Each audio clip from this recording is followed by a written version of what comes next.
अध्याय 14. श्री गणेशाय नमः. सुतुवाच. आता साधूचा इतिहास श्रवण करा, सांगतो तुम्हास. भोगुनिया सर्व विलास अंती सनित पावला. पाहुनिया सुमुहूर्त व्यापार करावयाचे निघत. मणी मोती रत्ने बहुत नौके भरून चालला. संगे घेऊन जमात देशांतरी प्रयाण करीत. एक नगर अति अद्भुत नर्मदा तारी पाहिले. तेथे जमाता सहित राहिला त्या जागेत. क्रय विक्रय असमंतात करीतसे आनंदे. करावे सत्यनारायणाचे पूजन त्याची विसरला आठवण. प्रसादे करून धनधान्य त्यात लुब्ध झाला. त्या कर्मविपाकी करून तापला परमगहन. एके दिवशी त्या नगरात जाण राजभांडार फोडिले. त्यातील मणिमोतियांच्या माया घेते झाले पाहुणे सकळा. निद्रेने व्यापले रक्षपाळा कोणी पाहता न झाला. सूत मागत बंदिशन जागी करीती राजा लागून. शौचविधी स्नान करून बसता झाला सिंहासनी. सेवक जन सर्व येऊन करुणिया साष्टांग नमन. सांगती सर्व वर्तमान चोरे भांडार फोडिले. रत्नमाळादी धन नेले सर्व हरण करून. आज्ञा केली समजता लागून धरुणी आणा चोराती. न आणिता तस्कर होईल तुमचा घात फार. हे ऐकून दूत विचार करीते झाले तेधवा. शोधित चालले ग्रामांतर कोठे न लागे त्याचा धार. विलाप करती नाना प्रकार आता काय करावे. राजा आता दंड करून घेईल सर्वांचे प्राण. ऐसे मनात भय मानून काय करते झाले. परदेशी साधूस जाणून थोर चोर हास हे स्थापून. त्यासी केले बंधन साधू जमाता सहित. रत्ने आणि मौक्तिक माया वस्त्रे घेतली सकळा. पुढे घालून दोघाला राजापाशी आणले. प्रतिकूळ हरी त्यास झाला म्हणून राजा काही न बोलला. धन त्याचे थये वेळा राज्य भांडारी ठेवले. साधूयास कारागृही घातले जमातासही. लोह शृंखला पायात त्याही. सेवक जन घालीती साधू जमाता सहित. वारंवार विलाप करीत म्हणे हे पुत्र होतात. धन आपले कोठे गेले. कोठे माझी भार्या असेल. कलावती काय करील. विधाता झाला प्रतिकूळ. आता काय करावे. असे दुःखात निमग्न होऊन करी चिंता गहन. मोठ्या प्रयासे धन मिळविले होते मी. कोणत्या कर्म विपाके करून कोणत्या पापाचे आचरण मी केले काय करून. चिंतेत वर्षे लुटली प्रतिकूळ हरी होत. जे धन होते संचित राजदंडे समस्त. राहिले ते चोरे नेले. भार्या झाली अति दुःखित. पतीचे कल्याण इच्छित वस्त्रे आणि पात्रे समस्त. सर्व विकोणी खातसे घरी काही न राहिले जाण. बग कन्येसहित आपण काष्टे वेचून रानातून निर्वाह करती झाली. अन्नाच्छादन नसतावरी कन्या तिची काय करी. राहत होता विप्र शेजारी त्याचे घरी जात असे. तो तेथे सत्यनारायणाचे अर्चन करीत होता. एक सज्जन कलावती करून नमन काय तेथे बोलती. पिताने व्रतार घरास येती सत्वर. तू मज पावशे सर्वेश्वर तरी मी पूजन करीन. ऐशी ती प्रार्थना करीत तथास्तु म्हणते सभासद. कथा ऐकून प्रसाद घेत प्रातःकाळी घरी आली. आई म्हणे सुलक्षणा कोठे राहिलीस कोणी करणार. सत्यनारायण कथापूजन सर्व तीच सांगत असे. माते इच्छा पूजेची करून आई म्हणसी तू जरी जाण. जनक आणि व्रताळ मिळून घरी यावे यासाठी. मातेचे आले मनास भिक्षार्थ गेली नगरास. न करिता आयास बहुत धन मिळाले. मग तिने आणून साहित्य कलावती पूजा करीत लीलावती सहित भक्तिभावे पूजला. कलावतीचे पूजा करून प्रसन्न झाला नारायण. कृपावंत दयाघन त्याचे वर्णन कोण करी. सत्यनारायण वाची या पूजेचे महात्म्य वर्णून शक्ती निगमागम. देवादिदेव पुरुषोत्तम भक्तिभावे तुष्ट. भुक्तिमुक्ती देणार त्यास न सोसे गर्वाचा भार. यती म्हणे चमत्कार श्रीहरीने दाखविला. कलावती करिता पूजन त्या दिवशी सत्यनारायण राजाचे स्वप्नात येऊन काय बोलता झाला. साधूचा अपराध नसता बंधन केले तत्वता. भुक्त त्यासी करी आता. आज्ञा माझी तुझासे स्वपर्यका वरती. राजाने निद्रा केली होती. तो विप्ररूपे तया प्रति बोध करिता झाला. माया हरीची प्रकटली. मग निद्रा राजाची गेली. विस्मित होऊन तहेवे आश्चर्य करी मनात. गुरु आणि गणपती आदरे नमुनी कमळापती. मुख अवलोकुनी गुरुती सिंहासने बैसला.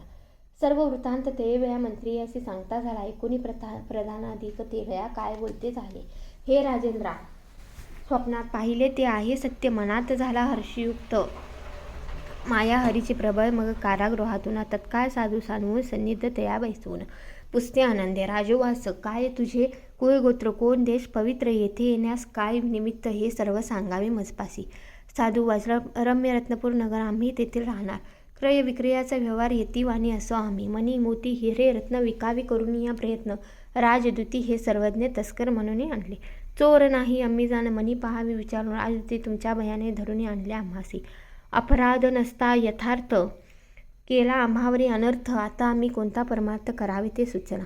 उक्त दिसते ते आता करी वहिले. तेही बोलून उभे राहिले. ऐकून या निश्चया केले त्यावेळी राजाने तत्काळ बंदापासून उभय ताती मुक्त करून नाविका ते आणून श्मश्रू दोघात करविला. गोघृतात तेल मिळून अंगी उठणे लावून उष्णतेके स्नान घालून वस्त्र दिली त्यासी पक्वानासहित भोजन नाना प्रकारे करून उभयतासी घाली भोजन तांबूलही दिले. केला बहुत आदर दुःख भोगीत होते फार त्या व्यथेचा परिहार केला राजाने तत्वता. ऐसा सन्मान पाहून साधू बोले राजा लागून राजेंद्र कृपा करून मला आज्ञा द्यावी. स्वामी तुमचे कारागृही दुःख भोगले बहुत काही हाता लवलाई नगराप्रती पाठवा आज्ञा द्यावी महाराज. जमाता सहमज ऐसे बोलून सहज उगाच तो राहिला. ऐशी साधूची वाणी ऐकून या तेच क्षणी कोशाधिकारी बोलावणे आज्ञा करिता झाला. द्रव्य आहे याची संचित ते नौकेत भरून द्या त्वरित. साधू वैशात आज्ञा देत जावे आपल्या गृहासे. राजाची आज्ञा घेऊन साधू चालला तेथून. नौकेवरी बैसुनी नदी मार्गे चालिला. जामात साधू ते वेळा गीतवाते करता झाला. मंगल करुणी चालला विसरला पूजनास. सत्यनारायण देव कलियुगी त्याचा अनुभव. पूजन करेल मनोभाव त्यावरी देव कृपा करी. सर्व कामना देऊन करी त्याचे मनोरथ पूर्ण. ऐसा देव कृपागण त्या कार्य भजना. सुतवाच हे शौनकात गी ऋषीगण ऐका हरीचे महिमान. तापत्रयात जे पडले जण त्यास कृपे उतरितो. तो तापस रूप धरून करी साधूचे विठ्ठल. ती कथा आता गहन ऐकावी जीवावे. तापस उवाच नौकेत काय भरले जण हे सांगावे नको लागे. साधू बोले लताप्रते पूर्ण नौके माझी भरी गेली. आम्ही तरणीवर बैसूनी जातो नदीमार्गे करून. विरोधी प्रयोजनी काय करणे करिता तापस ऐकता वाचन म्हणे लताप्रते करुणी पूर्ण. म्हणी इच्छा तिची जाण तथास्तु ऐसे होयची. त्यावेळी सर्वजण गुप्त झाले नौकेतून. साधू ऐसे पाहता जण बोलता झाला जामातासी. नौकेतील सर्वजण जाऊन लताप्रते जाण. दिसती मज लागून द्रव्य यातील गेली कुठे. ऐसे म्हणून तत्काळ मूर्छित पडला विलाप करून प्रबळ दुःख शोक करीत असे. तो जामात बोले वचन तापसाचा केला अपमान. आता त्याचे जावे शरण मरण नाही तुम्हास. गळ्यात वस्त्र घालून गेला तापसा शरण. महाराज तुम्ही कोण नकळे मज स्वामी. यक्ष किन्नर गंधर्व की देवांचाही देव. मनी न जाणता प्रभाव सहज वृत्ती बोलिलो. माझी विठ्ठमनाचे कारण सर्व सांगावं मजला. तात्काळ कृपावंत होऊन तापस बोलता झाला. तापस उवाच आपले मन आपणाते शत्रू मित्र ऐसे होते. मोठेपणाचे अभिमानाते सोडी आता तू साधू. आपले मूढपणाचे योगे भोगिलेसी जे केले मागे. चंद्रचूड समुदाय संख्या नारायण पूजित होता. त्या अनपत्या मज कृपा करून द्यावे पुत्र किंवा कन्यारत्न. मी यथाविधी तुझं पूजन ऐसा नवस केला. परंतु धन गर्वे भरित पूजा विसला सत्य सर्व व्यापक तो भगवंत पूज तुझ प्रचित दाविली. पूर्वी ऐसा वर पाहुणी कन्या झाली तुझं लागून. मूर्ख आता तरी उमज म्हणी बोलून रूप दाखविले. साधू करी साष्टांग नमन. गळ्यात वस्त्र घालून म्हणे मी अपराधी गहन सद्गत वाणी बोलत असे. जय जयाजी सत्यनारायण जय जयाजी अपरंपार गहना. जय जयाजी सर्वातीत निर्गुणा विश्वव्यापक तुझी एक. तू सत्वरूपी निरंजन तू देव कृपेचा सागर पूर्ण. तुझे आधारेपणाने मात्र जाण चारी युगी वर्तताती. तू देवादिदेव जगन्निवास तुझी खरा जगदीश. द्रव्यामध्ये आम्हास स्मरण नाही तुझे की. माझे बुद्धीचे क्षमापण करी आता कृपानिधान. वारंवार तुझे स्मरण करीन मी हे जाण पा. ऐशी स्तुती करुणी मुद्रा लक्ष स्थापल्या तिथे प्रत्यक्ष मजला आहेत तुझे चरण साक्ष पोचता घरी पूजिन. प्रसन्न होईनी नारायण म्हणे तुझी इच्छा हो परिपूर्ण. पुत्र पौत्र समवेत जाण नाना भोग भोगीशी पाई. भोगोनी सर्व संपदा अंती पावसी. माझे पदा न होता तुझा आपदा सुखराई. सुखे राही आलुके ऐसे देऊन वरदान अंतर्दान झाला नारायण. साधू आपले नौकेत बसून पुढे चालता झाला. तो स्वनगराजवळ येत मग घरी पाठवला दूत. तो जाऊन लीलावरती प्रत हात जोडून सांगे पा. म्हणे साधू जामातासहित कृतकृत्य होऊन येत तेव्हा ती पतिव्रता कन्यासहित पूजा करीत. सत्यनारायणाची पूजा समाप्त झाल्यावर साधू नेथे झाली सत्वर सांगाती. सखी जणांचे भार धावे जवळी पातली कलावती. प्रसाद न घेता निघून आली तत्वदा. पती मुखदर्शनाची उत्कंठात होते ते ऐसे वर्तले. अवज्ञा प्रसादाची झाली त्या कारणे नौका बुडाली. साधू म्हणे ते वेळी माझे विठ्ठमन कोणी केले. कारागृही बहुत प्रकार दुःख भोगले दिवसभर. प्रारब्ध करणे अपार काय करू मी आता. पुत्राविने माझा संसार वृद्धा झाला दुस्तर. आता माझे जीवासी धिक्कार अशा प्रकारे विलापकारी. त्या पती मरण ऐकून कलावती शोक करी दारुण. इतक्यात लीलावती पूजा चालून मंगले करिता आली. जामाताचे निधन ऐकता शोकपूर्ण कलावतीस पुढे घेऊन रुदन करी अपार. स्वामी मी कृतार्थ असता काय झाली ही अवस्था. धिक्कार तुझ्या प्रभुत्व आता ऐसे बोलून शोक करी. कन्येचे मुखाकडे पाहे तो मृगांक उतरला आहे. मातेच्या मुखापुढे ती पाहे पडली धन्य उत्कृत. कर्दळी संपाची परी पडतात झाली घाबरी. सावध होऊन सत्वरी पित्याचे मुख पाच.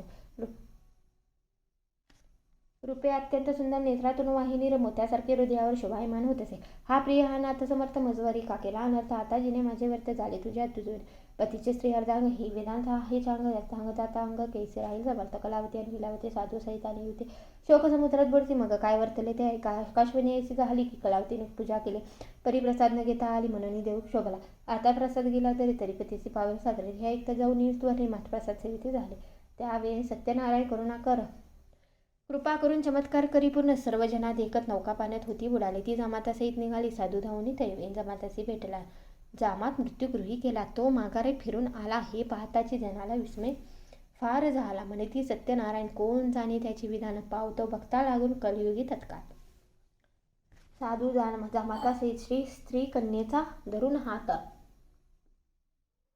घरी आले समस्त याचकाती गौरविले लक्ष मुद्रांचे स्थापन केले होते ते आणून पूजा संवार सिद्ध करून चांदवे तेथे लावले पताका कंचनी करून इष्ट सोरे आप्तजन ब्राह्मण बोलावून वेद घोष करून पूजा करिता झाला सुवर्ण पुष्पे आणि फळे देवासी अर्पिली सकाळी भक्ष्य भोज्य जे पै सोजवे नाना प्रकारे करीत असे षोडशोपचारे भगवंत पूजिता झाला जमातासहित मग प्रार्थना केली बहुत वासुदेव तुषविला साधुवाच प्रणमामी महासिद्ध सत्यनारायण प्रसिद्ध मी मूढ मामा अपराध क्षमा केली पाहिजे सुराप्रती नाना